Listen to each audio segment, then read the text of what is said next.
Wahia bedene. Etwe do hia fefefe. Kedo ni ro wa ni redo no baye. Kedo ni risi. Ewebo na o. Africa na o. Wande kwi na o. Nigeria na o. Eke no wa ri diga ye. Iwatu wahia fe. Ibetu ma don ere. Idewu wahia o. Eso wu ba bota o bota we gbinegie.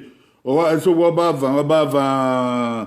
Wahia fe no ere. Ma we dewu wa o. Wa bu hia. Wa bedene. Dewu wa ma. Ibi edo dewu wa ma. De gbera wa. Awe pon sa lo bo ayedene o. Vivienne. Vivienne gbọ́gbọ́n o teke London ribudo. Obe London o. Obe ebo ginebo. Uwe oginebo do o. Aje izioka. Edegbe we are obo kian o. Ko yo. Oyiba. Dikines Vivienne. Uwa bi yo gbarodo. Okay, weso. Ije abo wa we London o. Obe odi odo. Wa wo gere bodo ma jo to o. Wa bo kan wanare o. Edo ya walare o. Kedori ro wa kediri si walare. O se ege. Ogedo. Ege irun. Ogedo. Ege irun. Ogedo. O se ege irun. Ogedo. Wege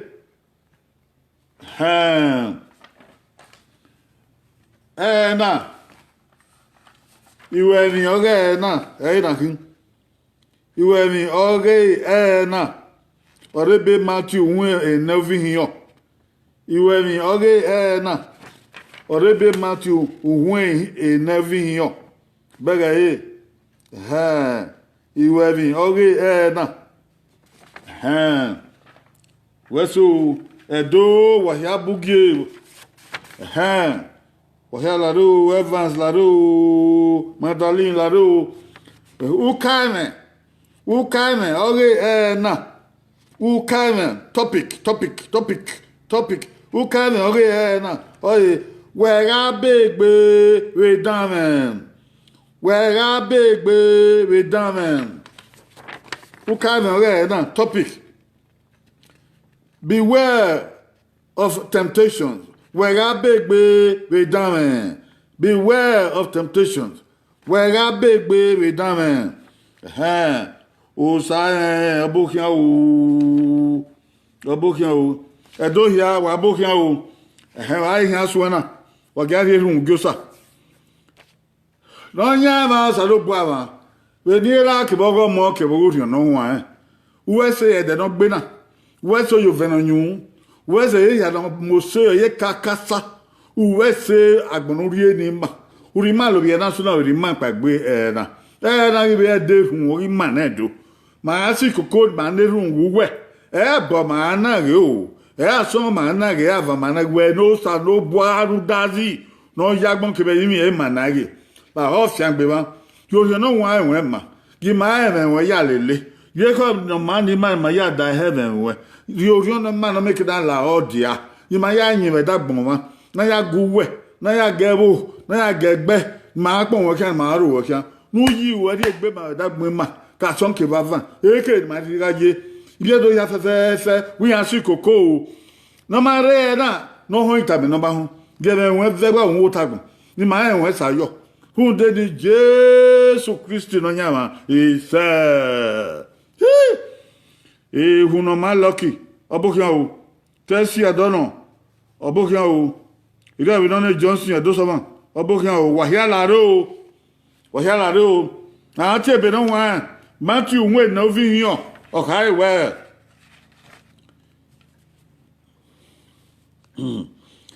Jesu na ta mesu. Ona we agbon yo to na. Uga se ti dame enonya awon salobo awe. Jesu na ta mesu we agbon yo to na. We se ti dame enonya awon salobo awe. wahia le mebe ni ta na Jésus na ta mesu we Jésus na ta mesu we agbon yo to na we se tin dan no nyama o saloba we ohia we ise ha we ga begbe we down. Oh, we ga begbe down. Only o Karen ma go nya na. We ga begbe we down. Ami evi ne down ye. Ami he ne down be ye. Saveri awe adame dame Jesu Christi no bio salobo. Esu amwe dame hian. O salobo ye dame bia be don wan ka we o ma ko na mi dame no we gbe so e ka bo salobo dame hian. O salobo ye dame hian. E dame dan hian.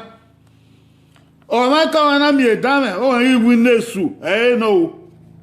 Ke winesu o mwe dame hian. O ba ga Ave dame Jesu, esuve dame Jesu no bio saloba.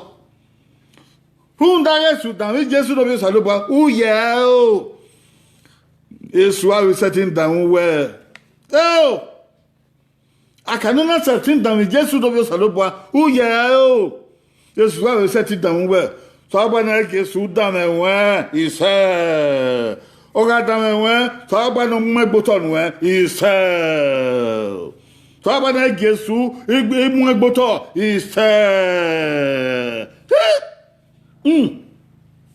So pa, owa ya fe do ragbona. O ye we adane Sudan setting down Jesu, o be setting down yin. Ba go down Jesu. Esuna babi Jesu baba, ona down Bege eso no nyego ege no nyego ege ya awakia piri ya mano ona ge na ya duemu tu dani we begberu da ma ge na ya duemu usagba na ya duemu we ni Jesu Christi isa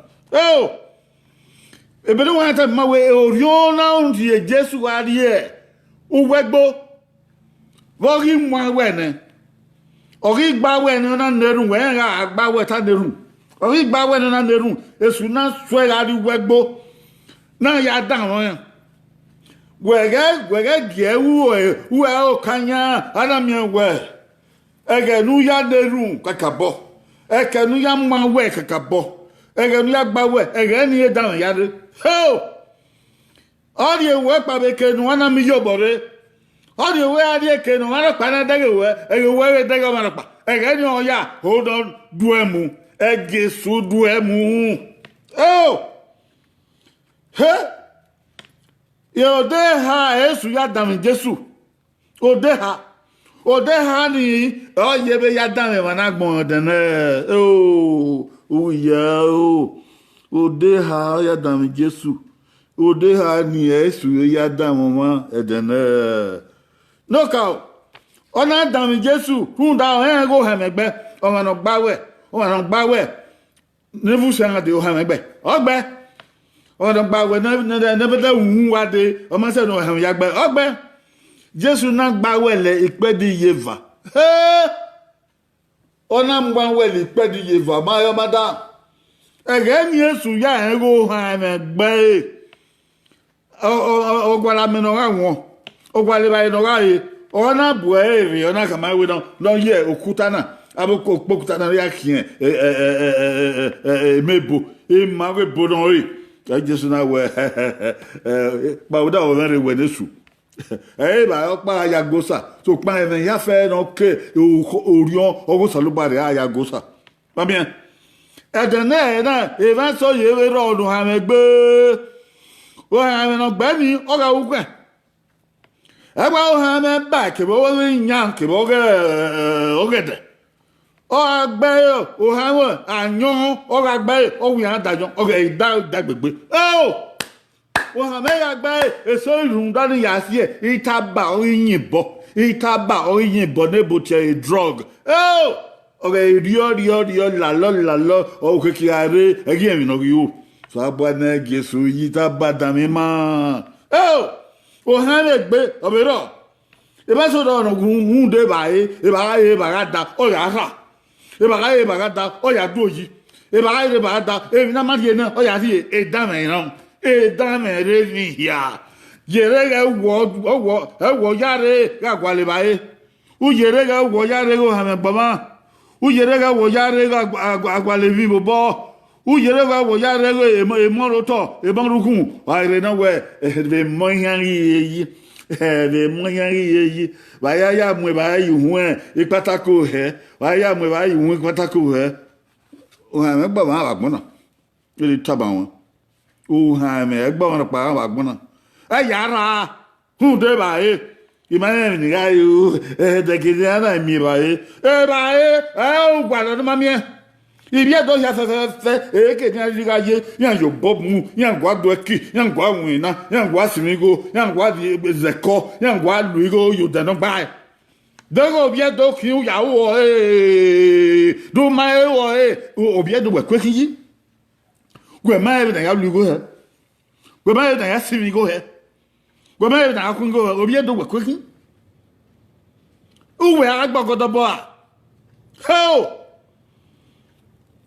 e ma so gwaligo no ya e ba e no ya vio de ten ege na ya izomo ege na ya ri okwo ege na ya bowa ege na ya ekiowa ege na ya wevipo ogwale na dobe igo mno ya dile ba e nebo ya beke na ko bode kwa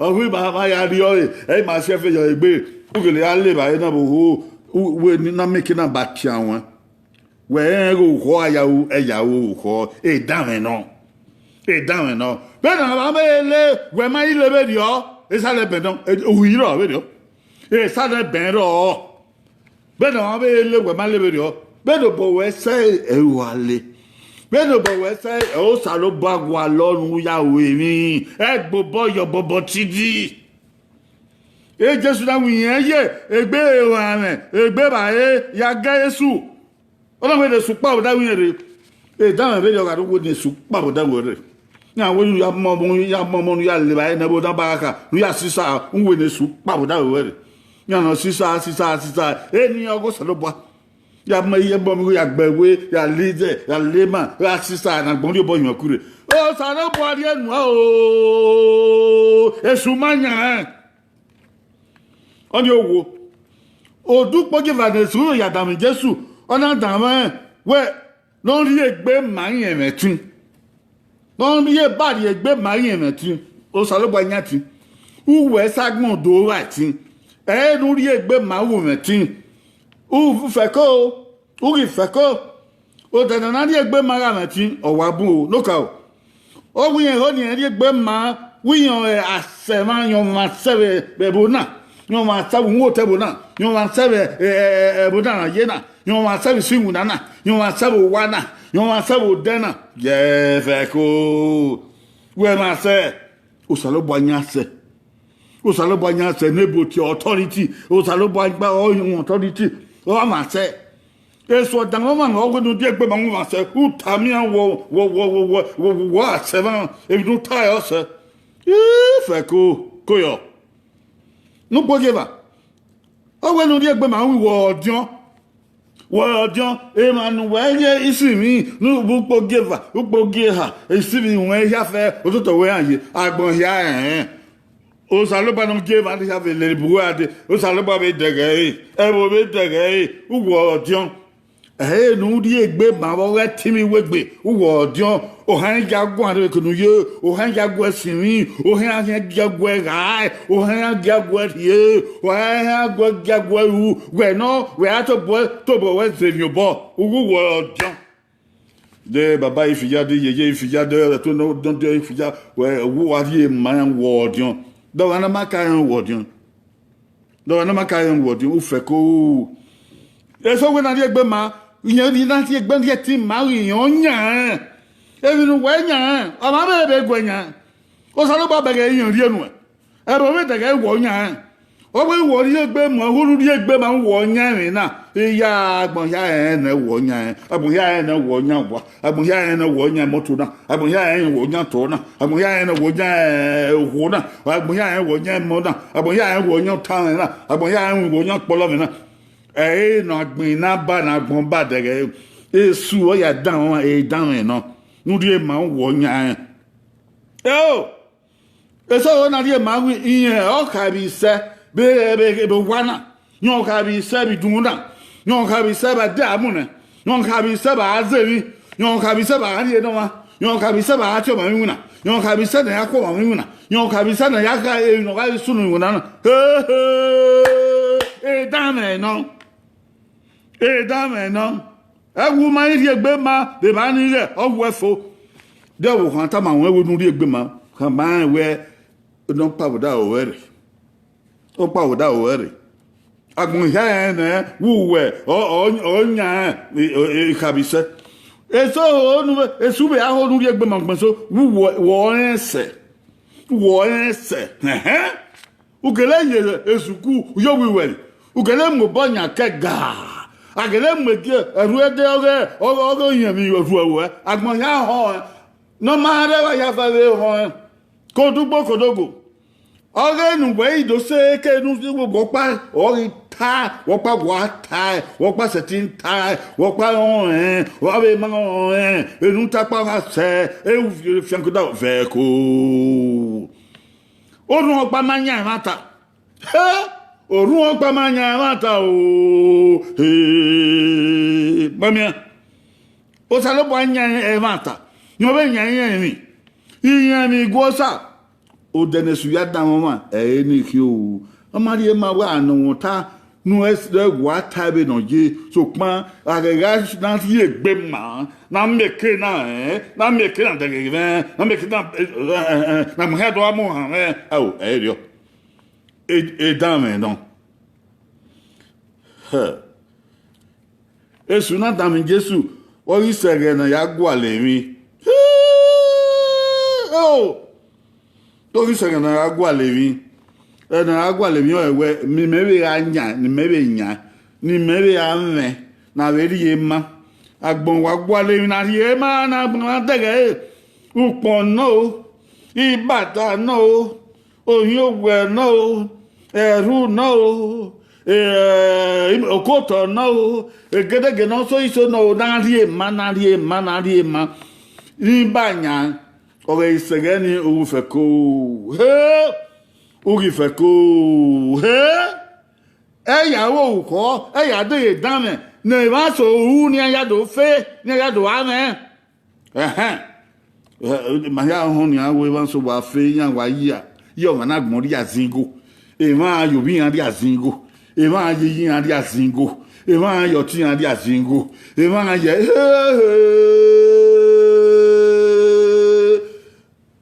Fako be gbedan. Wete ra di agbon na re manana. Wete ra di agbon efe na ra agbon na. Agbon na ha be sefe ayi. Eya yo wo ri azingo.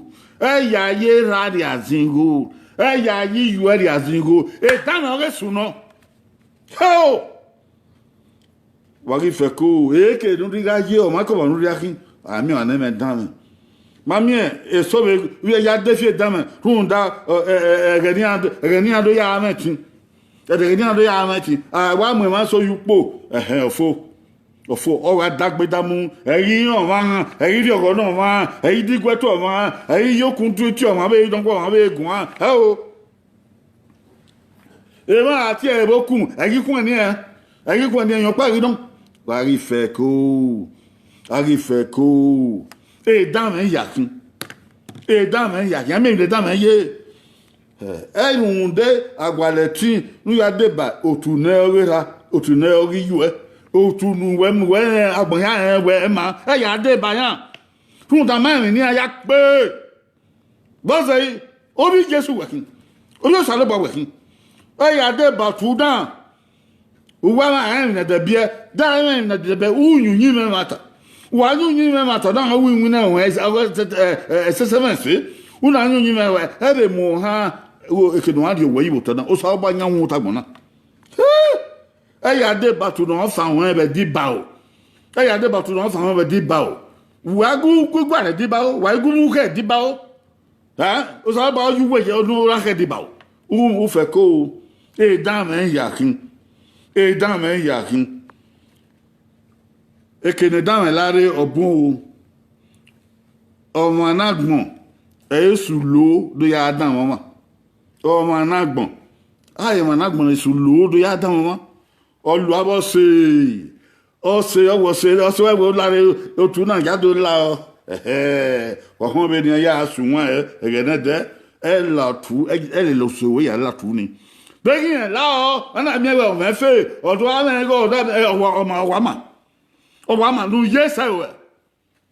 yesewe ya de ba o tu dan no so we ro un da boyun o se we abe boyun we egba aboyun o se we na egba yen la yen le lo tu dan ya defie ologo ma na eta mu we ila we na ochoma o we yo bono ma ochoma so we ro no we si o ma si ologo ma no be so ma si e dan me dan o so ma yogo bo no be so ya we bo no be so ya lagbin na no be so ya se no be so ya we bo uri fako o chama o gbama uri fako e da na lo gba o chama de ege do mu boto eso we legbe ihore na gba wonre na gba yesuku na gba yowiwere evi ne ya uwe bu ebo ege de ni ya zebo fu ya mi ado ma we e ni awe ege de ni ya khian be mi dan de awo do ma ya do ma we ka mi age ra mama wo ni ka mi age ye we mama wo ni u fe ko e dan ya esa we ra na iwe ma no wa nu we we swingina no wa nu we bebo no wa nu we we dun o be no wa nu we begbe o do ka ma won gbe e da me na ude yo dare nya be dan la he o do ri ewe lo de no ba gba o do ri ewe lo de no ba gba o do ri ewe lo de su o do ri lo do ko o ti nga ma no ko da onu so pe yo gele no we ka ma we u se ti gba la ma usati we gbe nleri o kama ga bo kan uki o kama ga bo kan kin e ta ma be ro no le gbe gba kiande gba kian no ibe kipia gba kian no ibe kiku ni ani wa mu kian a ti ta ele lian le do de ni ala ni ati peer pressure ele lo di lian do de ni ala we ni iwe eri awa iwe e da me yakin e ya de yo bi so lo bo we e so ro no le gbe over no mama ni de mentor on no mama ni o ma ni o ka mo e kina adi we yi o ka mo na adi e kina adi we yi agele adi we yo ga le kan e de gbe so yen be do te na yo e o ni we buwo di won wo ma gba ha are mi yon gele su ekan be no we va so de ore dan ni every we yo kun da sal bo ma ku e dan we no ma gwa kan na o e we do me wan begbe wo be dan ma ni bi edo ma zo gege badima ma ni bi edo ma su pe bo wewe ma ni bi edo ma ri ore ba ri ma ni bi edo ma wo ko le ma ni bi edo ma de ba tu dan o si e na mi wi ma ni bi edo ke ma ri gaye ase ma fi ma be no sa bo ya ri yo bo ni ma eri ma ya nyagbon u nyagbon no sa lo bari enu aga na erun oge imiekwe confession imiekwe no sa lo ba ya bo e de ugbo bo ye mi dan na de u de na we dan e kege wo no sa lo ba ya bo me gberi oto yinu ka no sale ba ya ba we o ko nu de yi no nya ma sale ba ma ado te be wen ode wa Eri ogele no udame bungbe bagbon. Ami ki ne lare. Ke gbo ten ke gbo se ke gbe si wina, ke gbe ego, ke gbe fe, ke gbe bae. Unu gba no kin e ma bun ede. We down. So bo la wo la nu yabo ma. La wo nu yabo ma. La wo nu po ki ma ki gbe mare. Bo ki ma yen dagbe mare. Imado aye no hu an, imado aye no gba. O da o yabo ma, ma na yabo. We ni Jesus Christ is okay, we ne run sabari o no hu an ni ma. Ma ya setin gwesu kon ni ma re de yi dame. No nya ma sado bo awan. U ka e wu amudia ke ma be gi bawo. U be ka wo ma ka ma me dame we wo dame. Esu wo dame. Ma yin anu ri o no hu an ni ma. Zebe no ri na Jesus. No ya gbesu gbe na moto. No ma na de yi dame. Egi ma de yi dame. E dame bun gbe agbe bora yi na la ho wo. An se ti mo bo ma o. Yo no hu an ma. No vu ma. No aro o we ko e ma. No ga ri mi na ma. No ga la ho ma. No ga ri hu na ma. E de gbegbe. E di Jesus Christ ise. So Jesus Christ don nyama. Ahwe o ma wo sa no bu wa. Akuba wo no hu an. De ba ma no gbe ma ga ro. Ka o ni ma no kiye ke ni ma. Nu gbe lega ma nu wan lega ma. Nu ga asa ma nu ga ogwe ma. Ke ba ga ya sa de me de. Ise.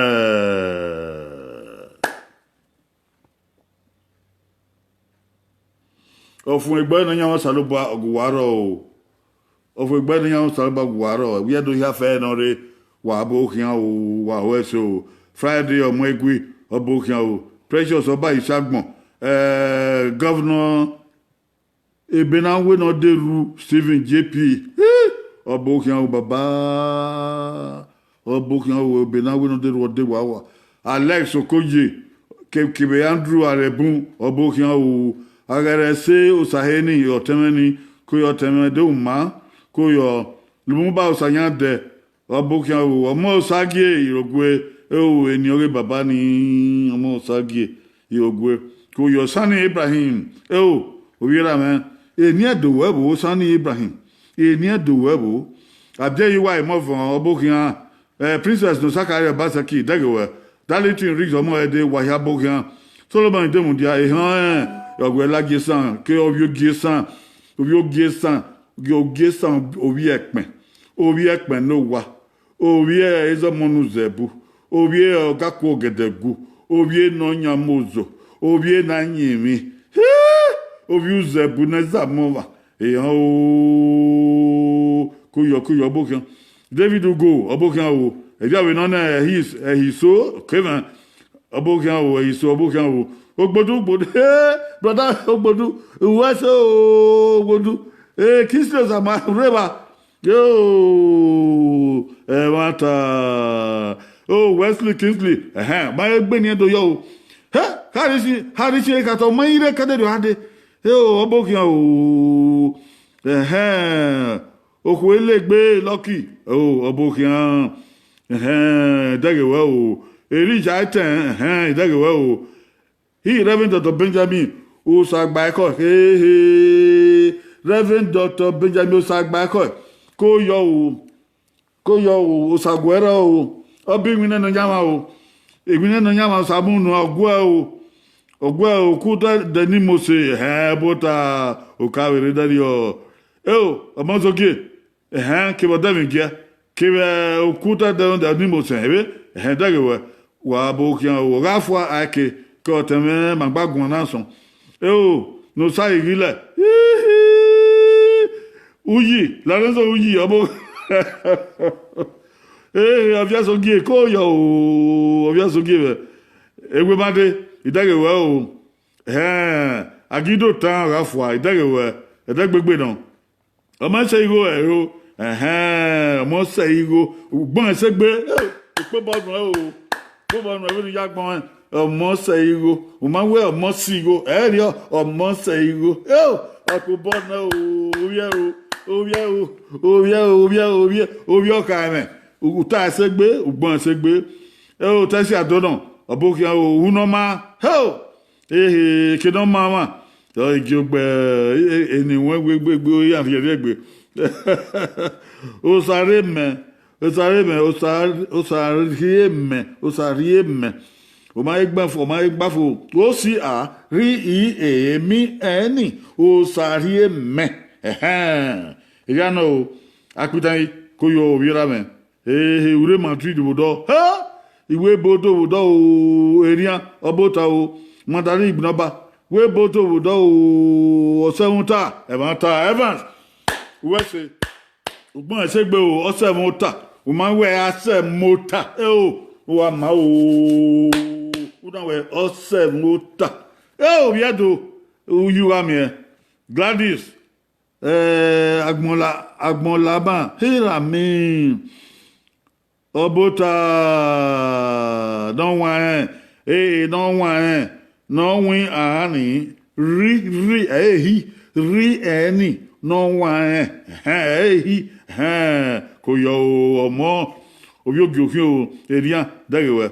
Leo Vivian Obama kuwe kiye. Wana wa ke London wa ri ma America.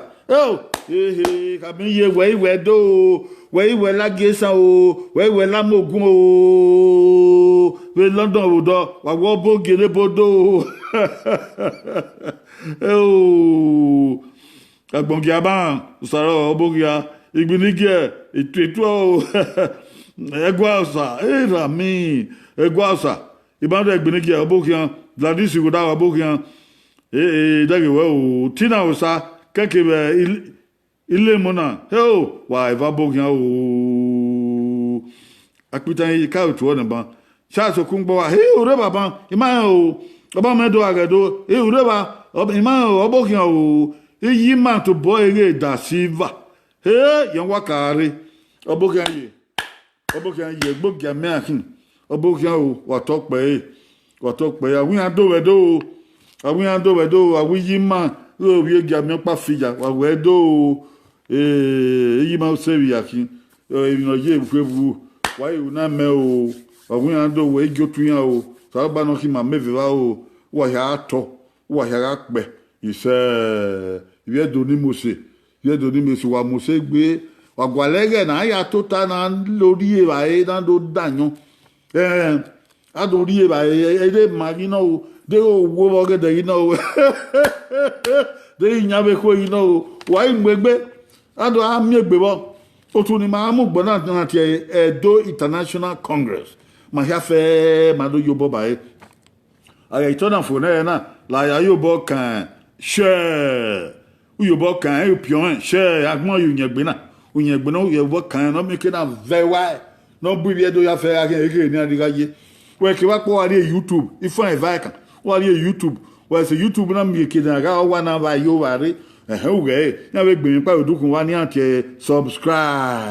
subscribe wá pìọ́n ẹ̀ dágbégbé wá pìọ́n ẹ̀ máa búyọ́ ébò ká ọ̀rẹ́ ìkánnámi mànẹ́dọ̀ nà òwe ẹ̀rọ bún ẹ̀hẹ́n kó ra ní ẹ̀dìyàn àdọ̀ akí máa bá yẹ dùwà hàn nọ́rẹ́dọ̀rẹ́ wíyó àdọ̀ akí máa bá yẹ ẹ̀hẹ́n wà á pìọ́n ẹ̀ dẹ́gbẹ́dẹ́gbò subscribe nọ́rẹ́dọ̀rẹ́ wíyó nọ́rẹ́dọ̀ abún òdẹ́rẹ́ ẹ̀ mẹ́sìjọ́ ìdẹ́wò wà yáfẹ́ o bàbá o bishop tó bọ̀ ìpàgbẹ́nu ẹ̀ o ekong ìpàgbẹ́nu ẹ̀ o benira kọ ọmọ kọ òrìnà wọn bishop tó bọ̀ ekong ẹni ọdún yóò bọ̀ nyàhùn yà lérùn mẹ́ bẹ London òdò ọyọ ọbẹ̀ wà o ọbúgì náà wà tọ́pẹ́ o bẹ́ẹ̀ náà yàhùn ẹ̀mẹ̀mẹ̀ ọyá rẹ̀ ẹ̀ẹ́tọ̀ hẹ̀ndó dùwà mìíràn ọmọ náà mọ́gọ́mà ọmọ náà bọ́ọ̀dọ̀ wọn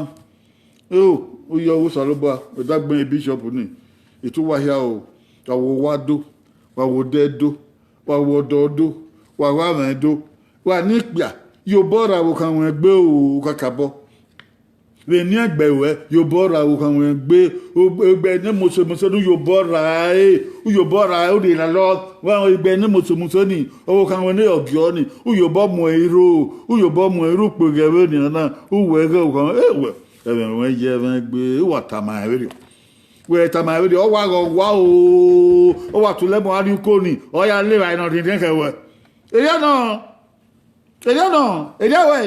agbọ̀n pàìnàlẹ́ náà ẹ̀jẹ̀ yàyà Age ya. Uyo bo wo kan gbe mu nu so unu. Uwe o se gbe. Ha! We mi akora unu, we mi to, we tama radio. Uwo ka ke nu hu musa. O wa tule mo abi koni. O ya ale ba ke we. E ba no ale go we do Moses organize no kale ya. So pa pa ino fian ka wo. Wo pa wa ri ya. Wo pa ri ya. Ina gyoda ma wera. Wo na la re we iwa me gbobo yo ekun. O kan won. O sari enu. E Bible we o ran mi oku o we mi esi o mi. O wo ra mi o do ma da wo salobo. E die Bible ga e. E me ne Bible ta e des fois. Wa ni pe awa wo ni no bokun wa. We no ko we be ga God afon won. E ga gbodo. Kàmí kí a bẹ̀ wú wẹ́nà máa wọn ẹ̀bẹ̀ náà ya gbọ̀gbọ́dọ̀. Ní kí a bẹ̀ wú wẹ́nà máa wọn ẹ̀bẹ̀ náà gbọ̀gbọ́dọ̀. Ìwọ́n mi dàtí kí a bẹ̀ wú. Ní kí a bẹ̀ wú ọ̀nà kí a bẹ̀ náà fi hàn bẹ̀ wú yún. Ewu ẹ̀yìn ya gbọ́ apá gbogbo. Ẹ̀yìn kí a bẹ̀ ní ọ̀nà yìí sọ̀gbọ̀sọ̀gbọ̀ bẹ̀ wú yún ni. Ọ̀ọ́dì ẹ̀dẹ̀ náà ya lú wọn. Ugà náà ẹ̀gẹ́ náà yìí mí kí a bẹ̀ bẹ́ kì. Ẹ̀yọ́ ni lú wọn náà dà wọn ọ̀dà fún àtẹ̀wọ́ntà.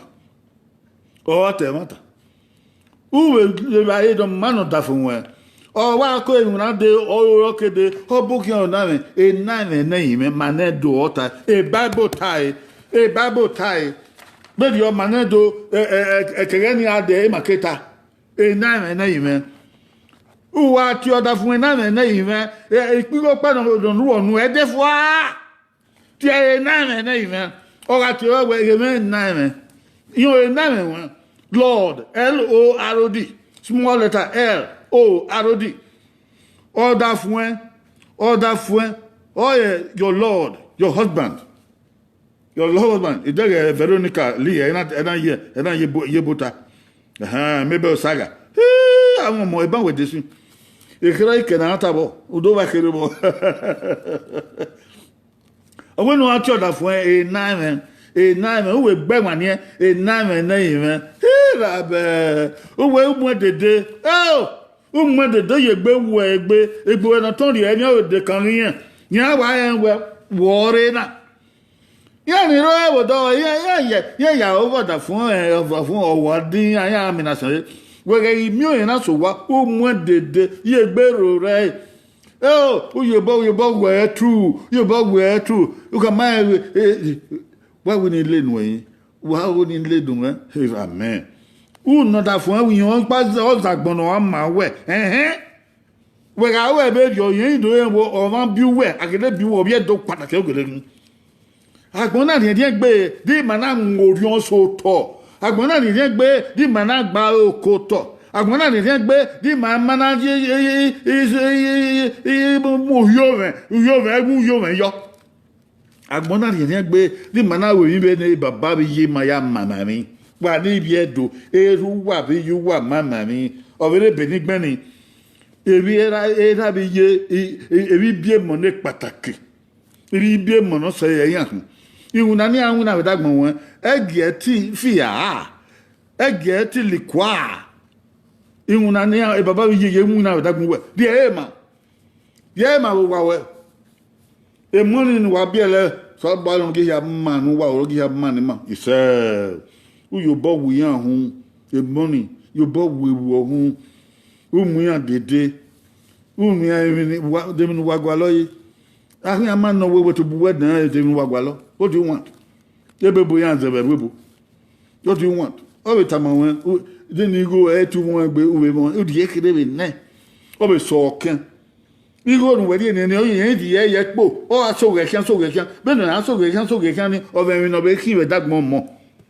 Igo kere ni wedi ni mo ni di ye po ni di ma wa e o be mi no be ki we dagbon mo wa ge ye bi ya hin e mon wa bie onu e mon wa bie wa ye bi ya hin onu o we na bi wa no wa be ka Abeka sin na no dorio we agban so ba ka be ba ma be no e di oba no enene ebaye akwa aha o nego e ka ya hin nu we don fe ko wu me go he o ya okiki are wa erigo ni na o nu we na ka sien na ni oria orion wa ne ma we na tie psychology una ka mo mo ni wu ego oria orion wa na orion ekulo na e ga we ya erigo ni na una we do rie e so ken be no ga ye apa we ga no na we la re ni ye ni go no una wa rie na o iso ken we ga ni dumio o ana we go bo na no we ka ma wu me ida we no da fun ida we no bukan e bo ata wu me we ni go no u ka no ni na we no ni na ye ga ita una ri no mari na o na wu ho ru ri edi o ni ka fun yan ko na e na bu sa bo yi ba gbona no fun wa ko ene no ma ene no gba e wa ta nu hu ene ge aru onu ge are dagbon won ita ma won de na o kan ches kegbe yo bo we egbe ya edegbegbe yo bo we egbe ya bo kan won no nge e we ni ya mo se na we ni ya mana always working e no ma we yo we e di odo abi ko ni mu eni mu ni o ni mu we ni ya kan da fian bo e gbe ni àwọn eni e ya we tete mu ma no ba adege owo na ro wa uyu be wa egbe nu we osowo nya eri o ko be ye be wo da fun be bio o ke bata bo we oni marie ma go vion kin wo vien o we je ma ya wo pass ti ke bata bo we iya e na anya gbona sa ba vion ni mane e na gbona ya mama sa ba vion ni mane wa re file kwa wa ya yin ba gbon na gbona ma ya na gbona ri ni ma ya fe ba ni bi edo wa han o sa ba mu efe ni ma mu agbon ni ma wa ki ba yin ma lu e ba ga ito pa wa go wa won yin me hiya de nu gwa lo no ma mi ya we no sa u me no ma u he o sa nya go he e ya so ngo ba o sa ma o ma mi o ma le e bi ono ituwa ya fe inyobo nu wa iwe un wa idanu wa kino re do kino re bobo wa ya man wa gbobo yo bobo tidi wa ra wa do yi wa de batudan du won ewi no ma ya agima o ise afian bo sara gbon afian bo wa o ise wa abi abo mo wa le ba ino ni wa afian go wa ise abi yima ise abi vient re e London e ba wa le lo gele bo wa e afian o yo ise no wa ya ma wa rese ya pian share we ya pian subscribe na do abuyo me bo ma we o la o yin yan na pian subscribe ya la wo ya pian subscribe ni ma abuyo de bo aka yan yin mangelebu manedo o wa ma o de ga ma ise e han vivien ko yo e ba we tu do mo ko yo we se wuye do mo kama yi to e do mo ata na oba ato ope ise okin yakwe ma do tie ikara ma ti yakwe ama emi gboni de o tie ma ya fe nu ere we a ti ikara na anti yakwe we no e na hen ya ruwe ikwo he aya ti na ruwe ibiedo niku na ya hu ya he na ya tian ya he na ya na gongi ya he aha ti yakwe kamibiedo ya fe we ni ade yakwe de Friday usaguwaro wa ki ogwe o when here do is bye bye.